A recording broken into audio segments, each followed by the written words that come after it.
गुरुजी, चित्त को सदैव साकार में कैसे रखना है? ध्यान करके। एक्चुअली ये ना प्रैक्टिस है। और जैसे अभी मैं कई लोगों को बोल रहा हूँ, अपन राजस्थान में जाते हैं ना, तो राजस्थान में वो पनघट के ऊपर नहीं लड़के रहती, एक के ऊपर एक, एक के ऊपर एक, 5-5 हंडे रखती है, और उसके बाद में 2-2 कोस जाती है, 2-2 मील जाती है, पैदल भी चल रही है, उसके बाद में सहेलियों से बातें भी कर रही है, ऊपर का हंडा नहीं गिरता। तो कौन सी टेक्निक है?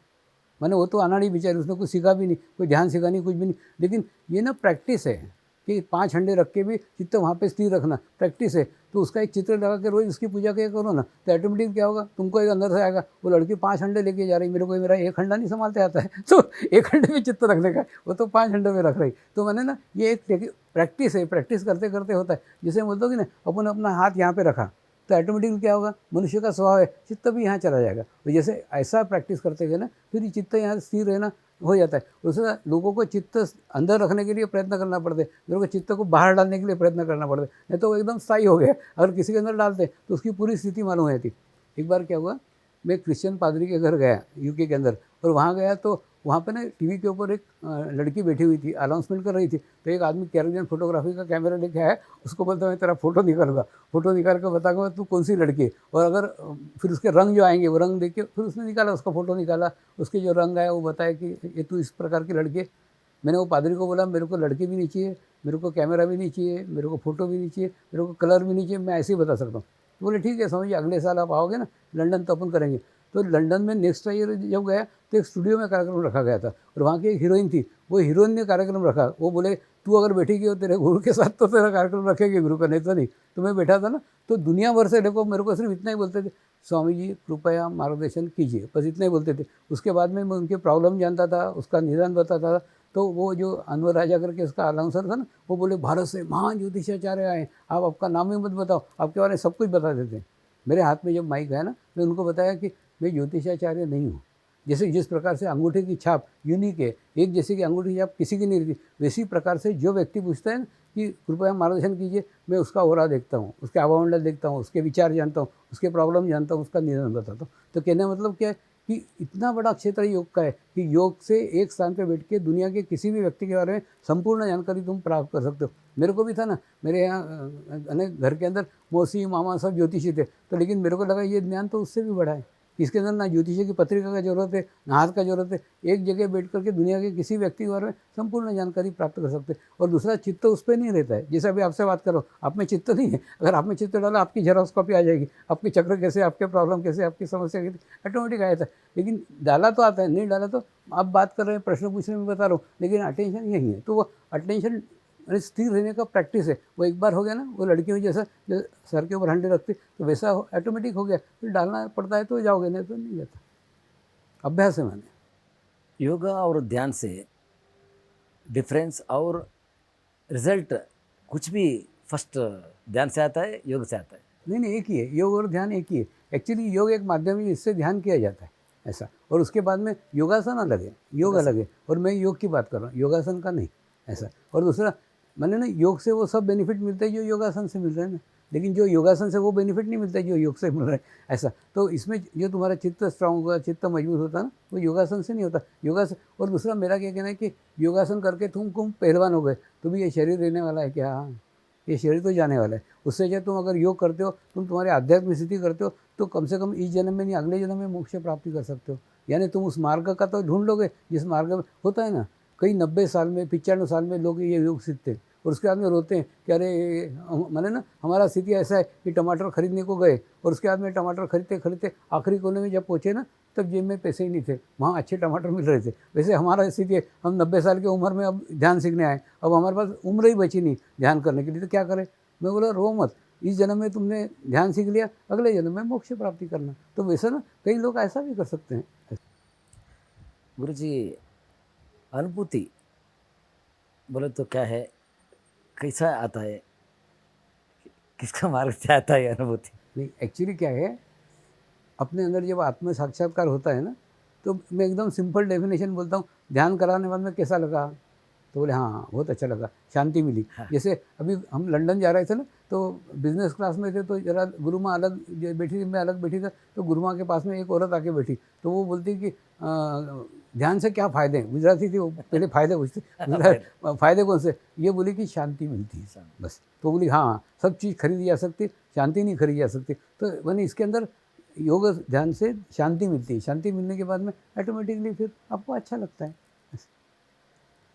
होता है ना, फॉरेन में भी इतने अमीर अमीर ये वो बोलते हैं स्वामी जी कृपया शांति दो, बाकी दुनिया की हर चीज़ हम खरीद सकते सिवाय शांति के, बाकी सब कुछ। अभी हुआ था कुछ व्यापारी विदेशों से मेरे आश्रम में आए थे, बोले स्वामी जी हम ना दुनिया का भ्रमण करने निकले, हम शांति की खोज में निकले। मैंने बोला शांति और परमात्मा बाहर नहीं है, शांति भी अपने भीतर है, परमात्मा भी अपने भीतर है। अगर परमात्मा मिल गया तो शांति उसका दूसरा सिक्के का दूसरा पहलू है, जिसको परमात्मा मिल गया उसको शांति खुद ब खुद मिल जाती है। तो ध्यान करो, उससे परमात्मा की प्राप्ति होगी, उनको शांति की प्राप्ति होगी। दोनों अलग अलग नहीं है, लेकिन हम पागल शरीर के दोनों बाहर ढूंढते, बाहर शांति खोजते, बाहर परमात्मा खोजते, तो परमात्मा बाहर भी नहीं और शांति बाहर भी नहीं, दोनों अपने अंदर। समझिए ध्यान करने के लिए हम सबको बोलने के लिए उन्हें करता है करता ही नहीं हम मालूम नहीं है, ये ध्यान करो तुम्हें ध्यान करने में ऐसा बोले तो क्या प्रयोजन होता है नहीं सब? नहीं, एक्चुअली मेरे को क्या लगता है, जिनको लगता है ना कि अपने फैमिली में ध्यान देना चाहिए, तो उन्हें खुद ने ध्यान करना चाहिए। अपने घर के जो बच्चे रहते हैं ना, बंदर रहते हैं, बंदर रहते हैं मतलब अपन जो करेंगे वो करेंगे। अब जैसे मेरी नाती है, छोटी सी है 4 साल की, मैं थोड़ी उसको बोलता हूँ ध्यान कर, मैं ध्यान करने बैठता हूँ, पास में आके बैठ जाती, वो भी करती है, ध्यान लगता है नहीं लगता, नाटक तो करती है, मगर बच्चे ना बंदर रहते हैं। तो अब जैसे कई माँ बाप को लगता है कि बच्चों ने मोबाइल नहीं लेना चाहिए, लेकिन उनके सामने खुद मोबाइल इस्तेमाल करते हैं, तो बच्चे उनसे सीखते हैं।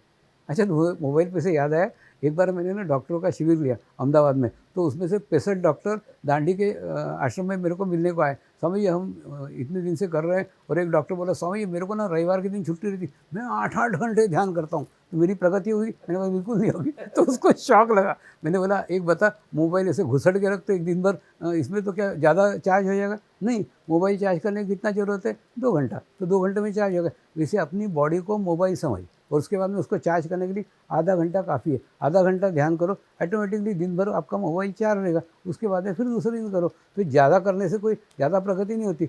तो कहने का मतलब नियमितता आवश्यकता है। जैसे मोबाइल चार्ज करने के लिए 2 घंटे लगते हैं, जैसे ध्यान आध्यात्मिक प्रगति के लिए आधा घंटा काफ़ी, लेकिन नियमितता होनी चाहिए, बस बाकी कुछ नहीं। आत्मीयता का क्या क्या अंश है समझ?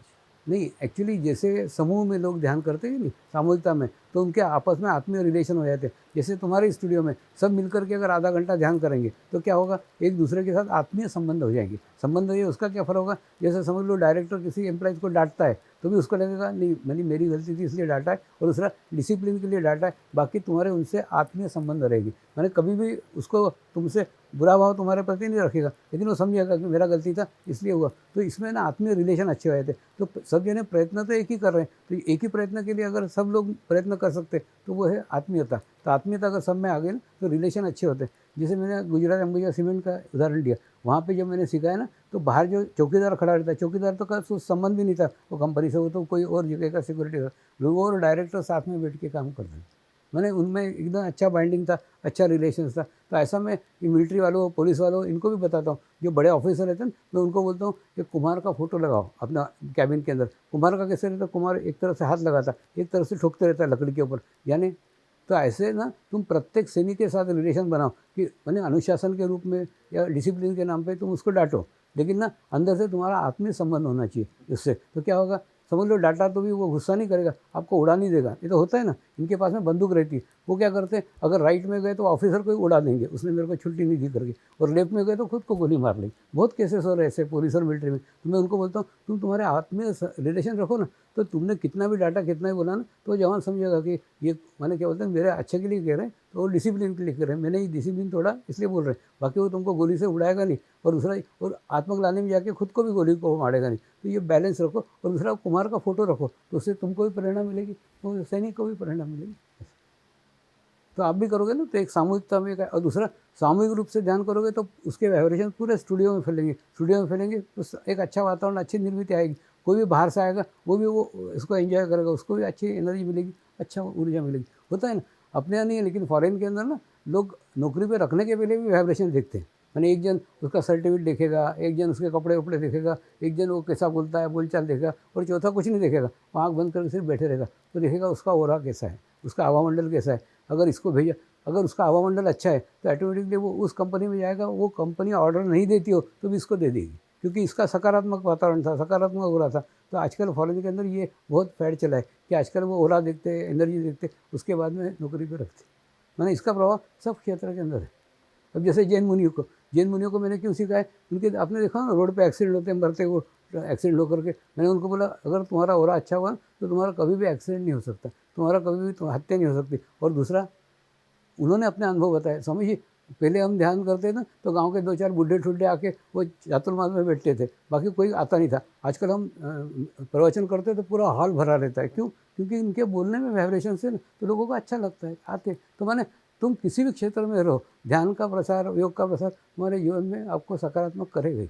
और सोसाइटी में एक मुख्य प्रश्न आता है स्वामी जी, वो ध्यान करने के लिए ये करना नहीं, वो करना नहीं, इसलिए बोलता है, निबंधन है क्या स्वामी जी? नहीं, एक्चुअली क्या है, जैसे होता कि नहीं, कोई गुरु महाराज रहते हैं, उनका आश्रम रहता है। तू दारू पीता है क्या? दारू छोड़, फिर मेरे आश्रम में आ। तू बीड़ी पीता है क्या? बीड़ी छोड़, फिर मेरे आश्रम में आ। तू गांजा पीता है क्या? गांजा छोड़ मेरे। अरे ये सब कुछ मेरे को छोड़ दिया था, मैं तेरे आश्रम में काय को आता? तो ऐसा प्रश्न है। तो इसलिए मैं लोगों को बोलता हूँ, दारू पीते हो दारू पियो, सिगरेट पीते हो सिगरेट पियो, गांजा पीते हो गांजा, तुम जो करते हो वो सब करो, मैं कुछ भी नहीं मना बोलता। इसलिए बोलता हूँ ध्यान करो, ध्यान करो, ध्यान करो। ध्यान करने के बाद में जो ये बातें, ये क्या हो रहा है, थोड़ा ध्यान जो है ना वो आपके आत्मा से संबंधित है, और ये जो आप बातें गिना रहे हो ये शरीर से संबंधित है। जब आपका शरीर भाव ही समाप्त हो जाएगा, ये सारे व्यसन खुद ब खुद छूट जाएंगे। एक्चुअली इसके अंदर इतनी शांति मिलती है जो शराब में भी नहीं मिल सकती, गांजे में भी नहीं मिल सकती, सिगरेट में भी नहीं मिल सकती। तो ऑटोमेटिकली वो शांति मिलने के बाद, ये मेरा ड्राइवर है वही सारे नशे कर चुका था, लेकिन उसके बावजूद में इसके आने के बाद में वो ऑटोमेटिकली सारे नशे छूट गए। ಗ್ಯಾರಂಟಿ ನ್ಯೂಸ್, ಸುದ್ದಿ ಖಚಿತ, ನ್ಯಾಯ ನಿಶ್ಚಿತ.